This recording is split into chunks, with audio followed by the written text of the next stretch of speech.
Hey guys, so yeah, we have basically AEW All Out coming up a week from today. As I check something here, just making sure that things working fine and all that, if you know what I mean. But yeah, we have AEW All Out happening a week from today from the Now Arena in Chicago, Illinois, or at least in the regional part of Chicago. It is I think it is the second.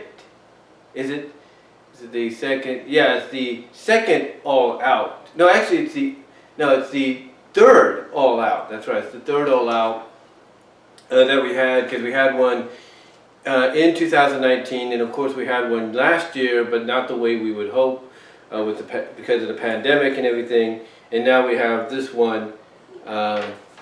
Back in front of crowds and all that, so that's pretty cool for AEW. Now, it's not the first time AEW's had a pay-per-view back in front of crowds. Of course, Double or Nothing, at Daily's Place, and even Revolution. But this is the first pay-per-view they've had outside of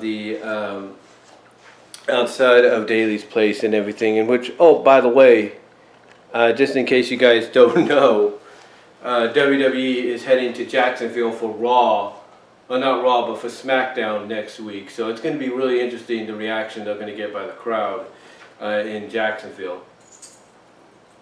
Anyway, though, we got pretty much a stacked card, which I'm probably feeling is going to get added on to just a bit. They're going to add on a few more and all that match-wise to really fill it out, if you get what I'm saying.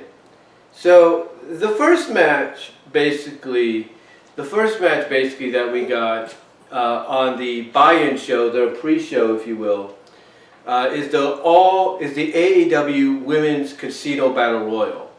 Now the Casino Battle Royal is just like with the men, you have different groups of wrestlers coming out at different times based on a card, like in a card game of poker and all that. So you would have, you'd have the Diamond group, the Spade group, the Club group, the Hart group, if you know what I mean. And then you would have the Joke, and then you have the Ace group, I think, or something like that.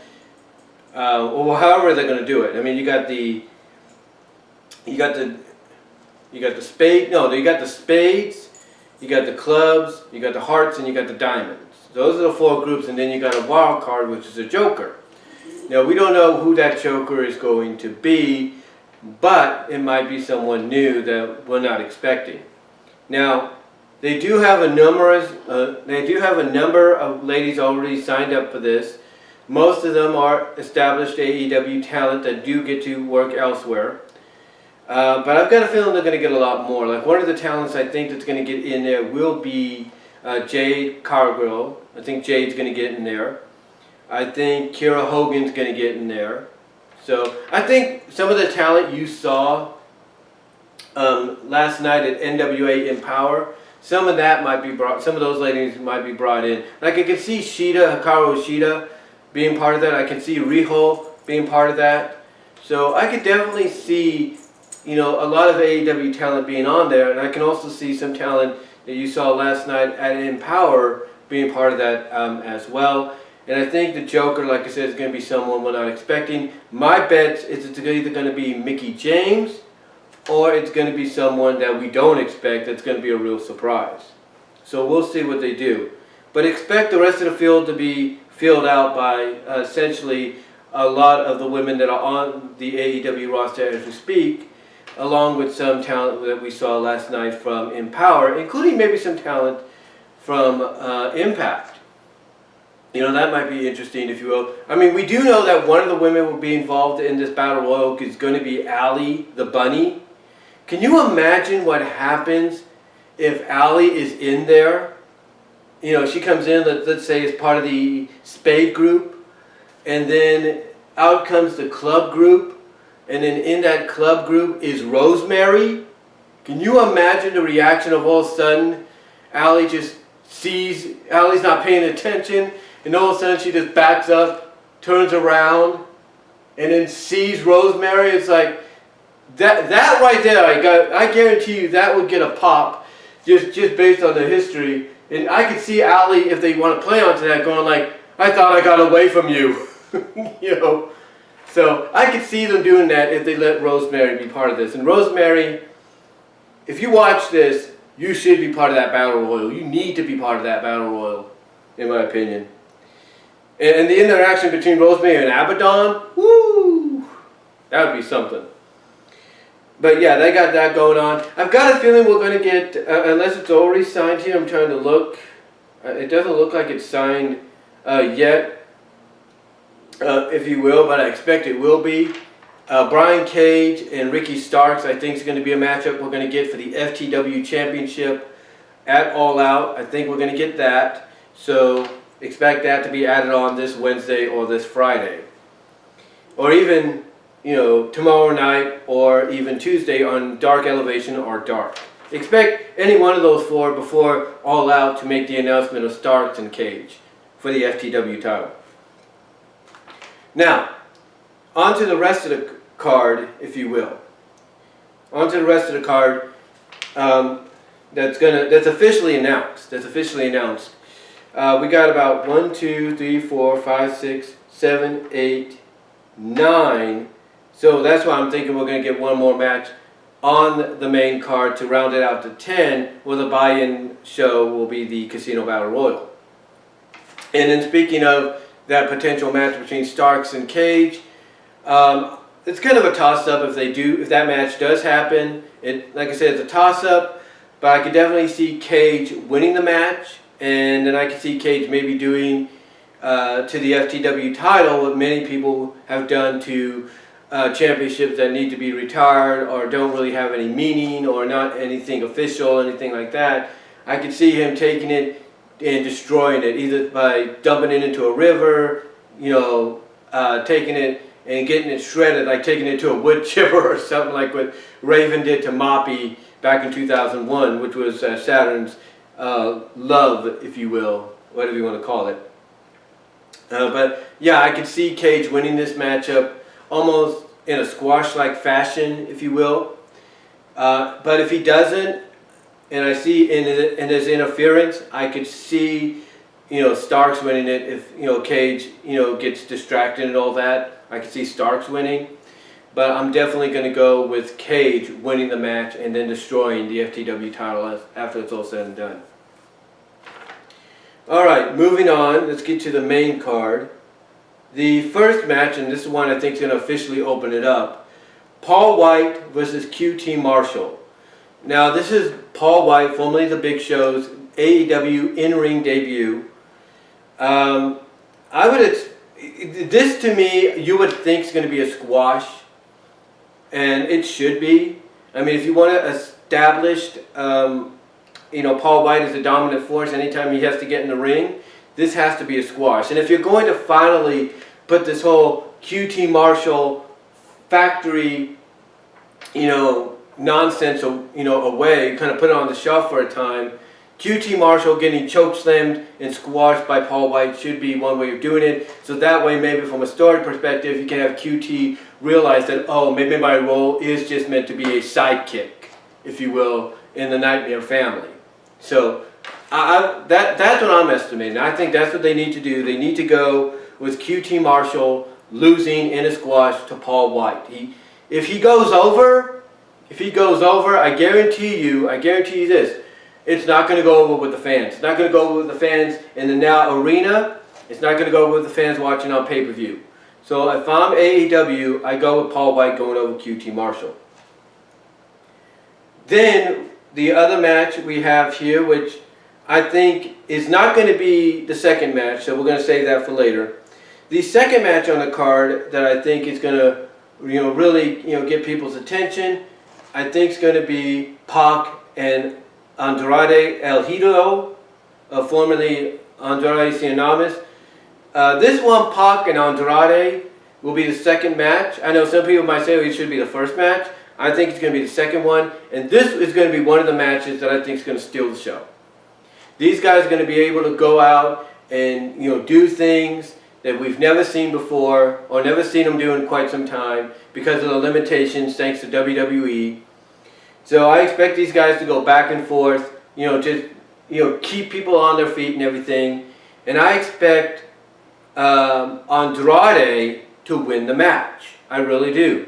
Pac, he needs to win the match too to keep him in, world title contention. But I think Andrade needs it more right now because, as the old saying goes, you just brought the guy in. You need to keep him on a hot streak. And I think right now this is the best opportunity to do so. So I think in one of the classic matches of the night, one of the matches of the night, I should say, I think Andrade goes over Pac, and he does it clean. If he does it with the help of the Lucha Brothers, with them turning on Pac, that's fine too. You keep Pac strong and all that, but I don't think they're going to do that because Death Triangle is still it's still very popular and all that. So Andrade, I think, is going to win, but I think he's going to win clean. I know people are suspecting, well, what if Chavo interferes and all that? Here's the thing. I don't think Chavo's going to interfere. I think Chavo's going to be like, you can do this on your own. Show you can do it on your own. And I think Andrade's going to pull out the win, barely in this classic. The next matchup, I think, is going to be the next matchup to follow that, the third on the card. I think it's going to be the TNT Championship, Miro and Eddie Kingston. This is going to be this to me is going to be an all-out brawl. This is to me is going to be an all-out brawl, and to me, in the end, I think Miro's going to retain. I know it seems like it would be. This is the perfect time to give Eddie Kingston the belt, and it would be. But Miro just. But here's the thing, they just allowed Miro to customize the TNT Championship. And if anybody's been a long-time fan of wrestling, no matter if it's AEW, ECW, WCW, Impact Wrestling, you name it, WWE, anytime you allow someone to customize the championship for themselves, even if it's, their equivalent of a television United States title, like the TNT title is, if you will, if I'm that company and I allow that person to customize it, what I'm trying to say is it's basically been tradition that person's going to keep it a lot longer. So I'm going to go with Miro to beat Eddie Kingston in a hard-hitting fight. It won't be a pretty match. It'll be, as JR says, bowling shoe ugly.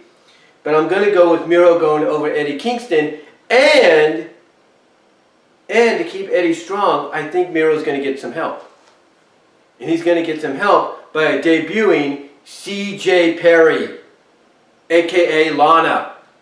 That's right. I think Lana's going to debut here as Rusev's corner woman or his manager or whatever. She's going to debut, and she's going to help him win. I guarantee you that.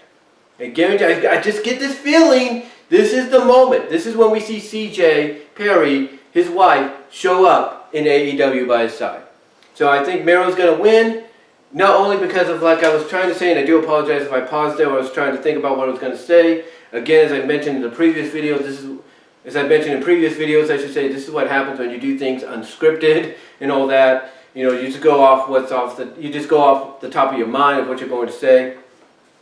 But basically, so I do apologize if there was any pauses there. I do apologize for that. But like I said, to me, Miro's going to retain because, again, tradition, history shows that when a company allows somebody to take a championship, either it's a secondary title, like the TNT title, and allows them to customize it to represent who they are, that usually means that person's going to keep the belt for quite some time. And I predict Miro's going to keep that championship, and I think he's going to keep it with the assistance, because you'll be able to keep Eddie Kingston still strong as he is, but with the assistance of a debuting CJ Perry. That's what I see happening. Alright, next match on the card, I think it's going to be Britt Baker and Kris Statlander. Britt Baker, D.M.D, and Kris Statlander, if you will, for the AEW Women's Championship. This ought to be a good matchup. I really do think it's going to be a good matchup. And to me, the outcome of this match will be determined by who wins that battle royal, on the buy-in. Whoever wins that battle royal on the buy-in, you'll pretty much have an idea who walks out with the AEW Women's Championship. But if I'm going to be honest, I think anybody would be in agreement here. You have to keep the belt on Britt Baker. She's just got too much momentum right now, guys. She's just got too much momentum. People love her, even though she's supposed to be a heel. She's got too much momentum, and I think Britt Baker retaining is the smart decision to make, especially if you have Thunder Rosa or Jessica Hyatt win the Battle Royal. Because if you have Thunder Rosa win, you build that deal up to full gear before you do the title change in St. Louis. That makes the most sense, in my opinion. If you know what I mean. That makes the most sense. Now, if you have Jessica Hyatt win, then you could play upon the fact that if you really want to establish Britt as a heel, that Britt doesn't want to defend against her friend, even though her friend has earned a chance, and then her friend can finally just have enough, show her strength and say, you're going to defend against me or I'm going to break your neck kind of deal.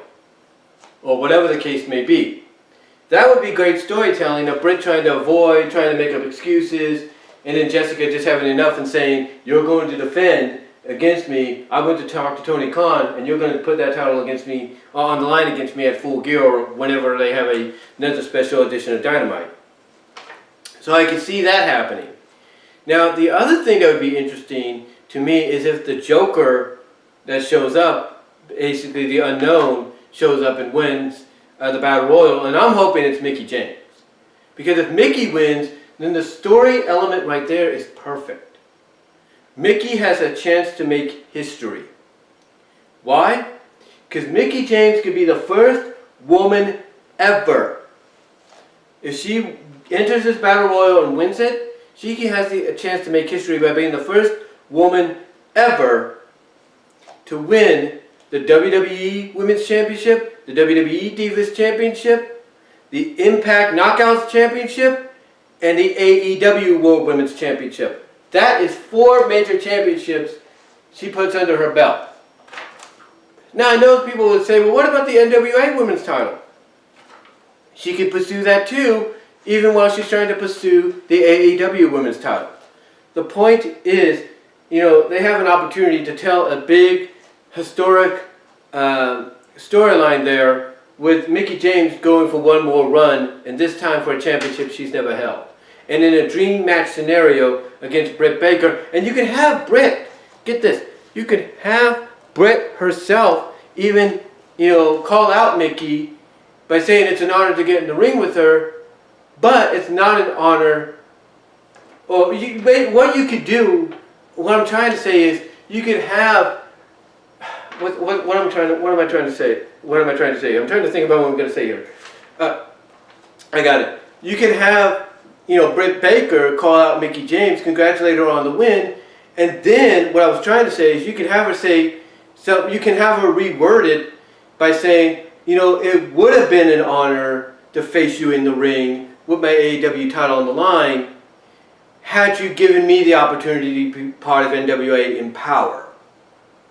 You could have her play upon that, have her play on the fact that Mickie didn't call her to be part of it.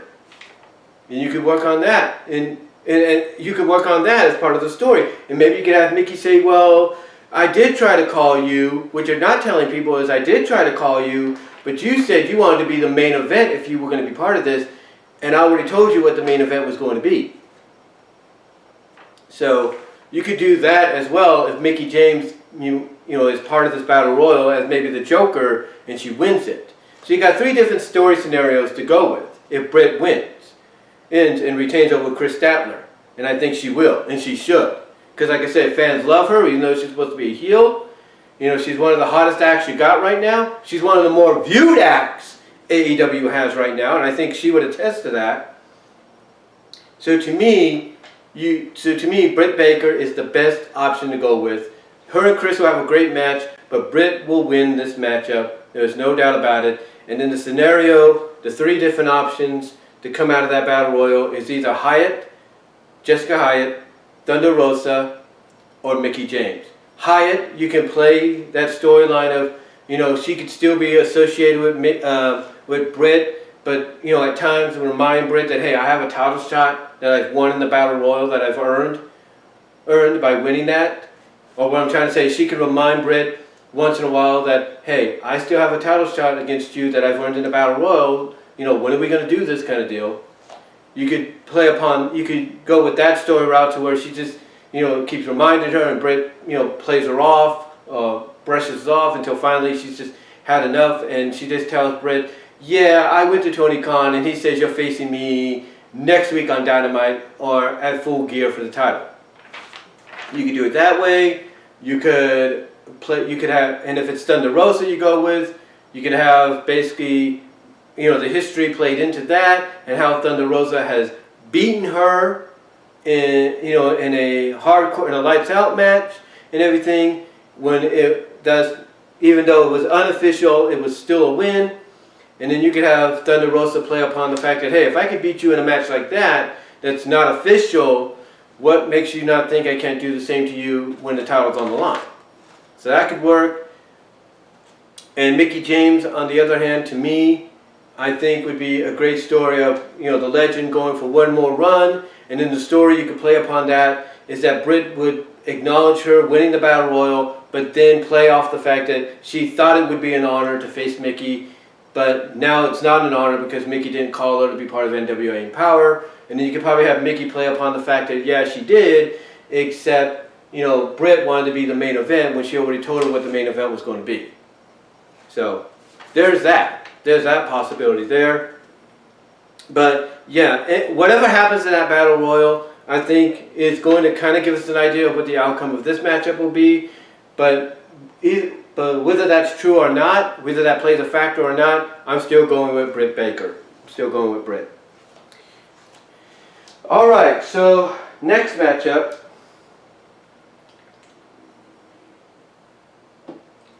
Next matchup here. To me, it's got to be Jon Moxley and Kojima. This one I think is going to be hard hitting. I think they are going to throw the rule book out for this one, because I think Kojima has shown during his brief time with Impact recently, he can get hardcore if he wants to. And I think Kojima's been in some hardcore matches, correct me if I'm wrong. So him and Moxley, I think, are going to, have a hard-hitting fight. It's going to go back and forth. If it's no DQ, expect a lot of weapons to be used, thumbtacks, barbed wire. And in the end, I expect Moxley to win. I expect basically Kojima to put him over. But I think it's going to be a hard-hitting fight. It's going to have some violence. It's going to have some blood. There's no doubt about it. But I expect Jon Moxley to win the match. And I think this will be the first step in getting him back on track for another shot at the AEW Championship. So I'm going to go with Jon Moxley winning in a hard-hitting, possible no DQ, I wouldn't say bloodbath, but bloody match in a sense when it's all said and done. Alright, next matchup is going to be the steel cage match for the AEW World Title. The Young Bucks versus the Lucha Brothers. Now, if Pac and Andrade is before this matchup, and if they go the route of having the Lucha Brothers turn on Pac, then I expect the Bucks to win this steel cage match, thanks to Pac coming out and costing the Lucha Brothers. That's what I expect. If Andrade and Pac is before this, and then in that matchup, the Luchas turn on Pac. That's what I expect. I expect retaliation by Pac against the Lucha Brothers, costing them their chance of becoming champions. Now, that's a big what if. That's a big what if. However, let's take a look at, the match without that possibility. I think this is going to be a classic. These two teams have faced each other before in AAA. They faced each other before in AAA, and from what I saw there, and other people saw there, that match was insane. That match was insane, and that involved ladders and chairs and all that. And now you incorporate a rematch, and now you have a rematch between the two, and you're incorporating a steel cage. Question. let me ask any of the hardcore wrestling fans out there this. What happens when you add a steel cage plus Ray Fénix plus Matt and Nick Jackson? What do you get? And you add in also the secret ingredient of Penta. What are you going to get? You're going to get car crash, I can't believe what I just saw, steal the show, blood everywhere, balls to the wall, insanity. That is what you're going to get. That is what you're going to get. Because Fénix is going to go crazy with that steel cage. So is the Bucks. Penta, who knows what he'll do with that thing. But again, you are expecting car crash, insanity, balls to the wall, craziness with this matchup. Because again, if what they did in AAA is any indication of what they'll do here, and now you add in the element of a steel cage with no interference by anybody, potentially, all I can say is good luck to any of the rest of the matches that have to follow. I mean that. Good luck to the rest of the matches that have to follow. Because nobody is going to be able to follow that. Nobody. Nobody's going to be able to follow that, period. And that's a fact. That is a fact. Nobody will be able to follow it. And everybody watching this knows that right now. They know it. I'm not the hardcorest of wrestling fans. But honestly, being a fan for as long as I've been, despite how people may feel about the Young Bucks, about this kind of style of matchup, I think anybody would agree that it don't matter who you put in a cage. If they have the element, or they have not the element, but if they have the opportunity to go balls to the wall nuts and really let loose in a cage, they're going to do it. They're going to let loose. I mean, let me put it to you like this. I know it's a strange comparison. Okay? But how many times did Hulk Hogan and Ric Flair, when they would compete in cage matches, either against each other or against different opponents, how many times were they able to let loose more so than ever? Plenty, right?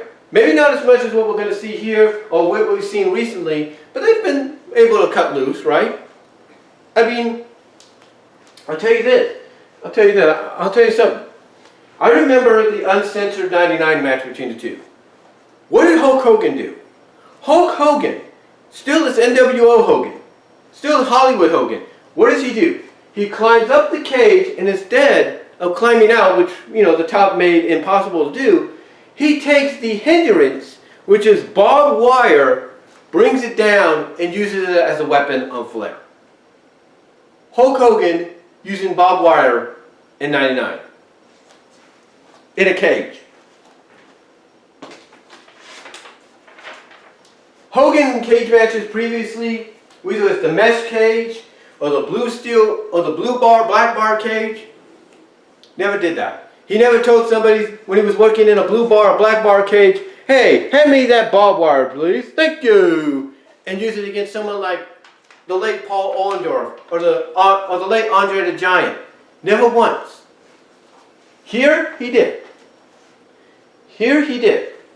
So if someone like a Hulk Hogan, as strange as a comparison as that might be, can use the freaking barbed wire in a match against Flair, about 22 years ago, imagine how crazy and out of balls to the wall, I know I'm saying that a lot, that these four guys will get, being able to be, allowed to cut loose with this match. And like I said, with all due respect to the matches that would follow, good luck following it, because you won't be able to. But in the end, who wins? Well, storyline-wise, this match is to make sure there's no interference. There's no interference for the Bucks, right? The Bucks can't have help. So you think that would be a disadvantage. But it may not. You see, the Bucks have proven that yes, they can win without help, even as heels. But the question is, will this be the night where the title reign ends? We don't know. This is a toss-up. This is a toss-up. But I'll put it this way. Like I said earlier, if Pac and Andrade happens before this, and the Lucha Brothers come out and they betray Pac to side with Andrade, then expect Pac to come out later in the night during this matchup, just when it looks like the Luchas are going to win, to basically get retaliation and cost them the match. Expect him to do that. Now, if that doesn't happen, then yes, I'm going to go with the prediction that we're going to have new World Tag Team Champions. We are going to have new World Tag Team Champions. Because All Out is supposed to be the pay-per-view, right? Just like Double or Nothing is like, let's say, the WrestleMania, or the Royal Rumble, if you will. All Out is supposed to be like the WrestleMania, right? Because how did All Out originate, if you will? As All In. As All In, right? That's how All Out, that was basically the genesis. That was the foundation, you know, the foundation that AEW was built on. All In. So now, you look at that historically, and just like it has significance for WWE with WrestleMania in '85, this essentially is their WrestleMania. And on a WrestleMania-like platform, you usually want to see, and especially in a match like this, you expect something to happen, like a title change, and that's what I'm going to go with. I'm going to go with the Lucha Brothers winning if, asterisk, right there, if they don't turn on Andrade earlier in the night, if his match with Pac comes on before. Because if they do, then I expect the Bucks to retain, because Pac coming down to get retaliation and revenge. But if that doesn't happen, I expect the Lucha Brothers. So yeah, I'm going to go with the Lucha Brothers winning if, big asterisk, they don't turn on Pac earlier in the night. I'm going to go with them. Alright, so, next match. Chris Jericho, MJF, possible stipulation, Jericho, if he can't beat MJF in the final fight, as they're calling it, he will step away. He will no longer wrestle. He'll be done. Now, some have said that this might be the retirement match for Jericho. We'll see. It might be, it may not be. But I've got a feeling they're going to give Kris the win here. Because MJF, if you take the win-loss record situation of AEW into consideration, MJF is undefeated. So this would be the best. So again, with All Out being basically AEW's WrestleMania, this would be the best place for that undefeated streak to end. So I'm going to go with MJF losing to Chris Jericho thanks to a miscommunication with Waldo. That's what I'm, with Waldro. That's what I'm expecting. Waldro is going to have a miscommunication with MJF, and MJF is going to lose the match. That's what I think is going to happen. So, I'm going to go with Chris Jericho because they're making it too obvious that he's not going to win. You know, with him saying, hey, if I don't beat you, MJF, I'm not going to be here anymore. I expect Chris Jericho to win with the Judas effect, and I expect that Judas effect to come due to a miscommunication between MJF and Waldro. Now, if they don't do it that way, and they do go with MJF, then expect MJF to challenge for the world title before the year's out. But I'm going to go with MJF losing thanks to a miscommunication by Waldo that's going to lead to him getting hit with the Judas effect and Chris Jericho winning. Now, with that said, let's move on to the double main event. That's right, the double the main event, guys. And guess what? OTRS Central, Jeff, I'm with you on this one, baby. I'm with you on this one. And Alex, if you watch this, I know you would agree, this would make the most logical sense. The double main event will begin, the first half of it will begin with the AEW World Title match. That's right. The AEW World Title is not closing out this show. It cannot close this show out. It cannot. This has to basically go second to last. This has to go second to last. And it's Kenny Omega versus Christian. Champion versus champion, but it's only for the AEW World Title. I expect a good matchup between these two. I expect these guys to, give each other everything they got, just like on Rampage. But I expect Kenny Omega to win. And how do I expect that? I expect a distraction to happen by Don Callis, or I expect some kind of, underhanded situation that'll keep Christian strong, but will allow Kenny to get the 1, 2, 3 and retain the championship. I mean, Christian has said it himself on AEW television after he won the Impact World Title, that winning the Impact World Title was hard, against Kenny Omega, and that getting the AEW World Title is going to be near impossible. So I expect Kenny to win, but I expect it to be in a way that keeps Christian strong in defeat. So expect some kind of underhanded interference or something like that to help Kenny retain the AEW World Title over Christian. And then, what will be, most definitely, AEW, Tony Khan, you guys got no choice but to do this. But to me, what most definitely will be the main event, the closing match, the one that everybody has sold out that now arena in the Chicago region has come to see. CM Punk, Darby Allin.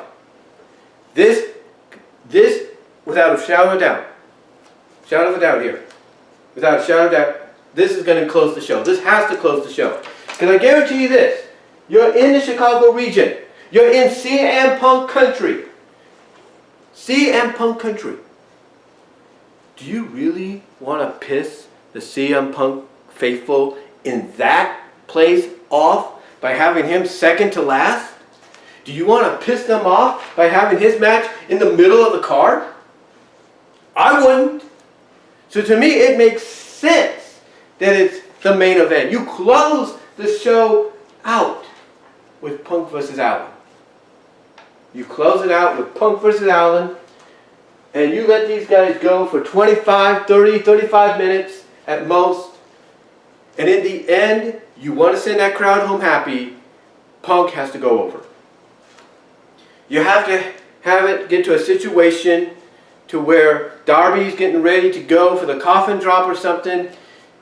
Punk gets out of the way or gets out of the way of the drop or capitalizes on a mistake or something like that, sets him up for the GTS, and then you put him in the Anaconda Vice. You have Punk do that, end the match. You end the match, but you don't end the match by having Darby tap. If you put him in the Anaconda Vice to end it. You don't have him do that, no. You don't have him end the match by tapping out, no. You don't end the match by pinfall either with the GTS. You know what you do? You have Punk hit the GTS, you put him in the Anaconda Vice, and you have Darby Allin pass out. Because, yes, you give Punk the victory, but Darby Allin remains strong because he did not tap. And that is how you close out the show. You give Punk the win, you keep Darby Allin strong, and you set up the domino, and you set up, basically you set up the road to the rematch on a special edition of Dynamite. A rematch that I think should happen at Arthur Ashe Stadium. So that's how I see it going. That's how I feel this match needs to go. You need to have it end the show. You need to have Punk win by submission, but not by tap out, but by pass out for Allin. That's setting up the road for the rematch at Arthur Ashe Stadium. And those, ladies and gentlemen, are my predictions on this preview for AEW All Out 2021, a week from today. Now, before I go, I know a lot of you are saying, well, Brian, what about Bryan Danielson? Daniel Bryan, he scheduled to show up at All Out. Is he? Now we know that the person at bodyslam.net was right about CM Punk, but he was inaccurate about when Punk was going to debut. He said he was going to debut when they were in Chicago, when he was in Chicago, but they didn't say where in Chicago, as far as I know. He didn't say what place in Chicago.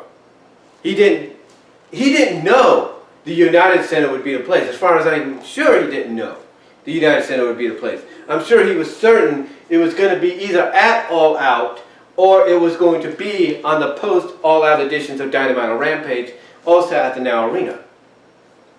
So to me, the guy was right about Punk showing up in the Chicago area for AEW, but I don't think he was correct in when and where he would debut. So as far as Bryan Danielson goes, aka Daniel Bryan, he might be right on the money. He might be right on the money. And and here's the thing, if that is the case, if the Final Countdown starts playing, or some AEW remix of Flight of the Valkyries starts playing, then you need to have that stuff, or that song, that music, that remix, whatever you want to call it, you need to have that start playing after Kenny Omega's match. That's right. You need to have it playing after Omega's match. You know why? Because what you do after Kenny beats Christian and everything, you have Kenny celebrating, his music's playing, but then it gets cut off, and then all of a sudden either the lights go out or you start hearing a new music play that seems familiar. The crowd knows what it is, even if it's a remix or it's the Final Countdown, by Europe, I think that's their name. Here's the thing. You have either the lights go out, that music or remix starts playing, or you have Kenny celebrating and his music cuts off and then that music starts playing and the crowd knows what it is. And then you have Daniel Bryan, aka Bryan Danielson, walk out, and right then and there, you tease. You give us a tease of Daniel Bryan, aka Bryan Danielson, versus Kenny Omega. You don't give it to us yet, but you tease it. You tease it to the point to where, not only is Callis surprised and Omega surprised, but the whole crowd who has an idea he's going to be there, but don't know when he's going to show up. They're surprised, they're happy, and whenever you get the match ready to be, signed, sealed, and deliver, that venue where it's going to be at will be excited as well. And then also you allow maybe Christian to get his comeuppance on Kenny by basically taking the distracted Kenny and hitting the kill switch on him to, end that entire match and segment, post-match segment, end it on a happy note, if you know what I mean. But yeah, if Bryan Danielson, shows up at AEW All Out this Sunday, and it's after, depending whether that's true or not, if that's accurate or not, here's the thing.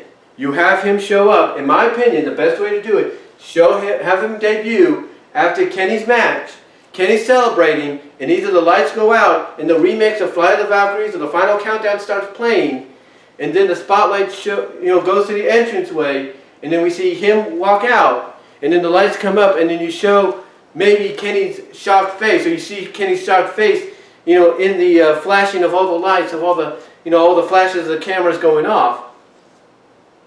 And right there, you tease it. You tease it for you tease basically that potential matchup. That's what you do. And then again, you allow Christian to get his comeuppance on Kenny by hitting the kill switch to end, to end that post-match segment off, on a happy note, if you know what I mean. You either do it that way, or you have him celebrating in the ring, like I said, no lights going out or anything, but then you have his music suddenly get stopped, and then, like I said, that remix of Fly the Valkyries and the Final Countdown plays, out comes Daniel, there you go. You're teasing people with that potential matchup, and you're off to the races. So that's how I would debut Bryan Danielson, aka Daniel Bryan, in AEW this Sunday, if what the person at bodyslam.net said is accurate in what he's heard. But overall, though, those are just my thoughts, predictions, on this AEW All Out 2021 preview. Let me know what your thoughts and predictions are down below in the comments, as well as in the live chat during the premiere. Like the video, everybody, and I will talk to you all later. And also, when he puts it out, check out Just Alex's and Saw Monsters preview for All Out this Wednesday, because you know it's coming after Dynamite, and I will talk to you all later. So till next time, guys, peace.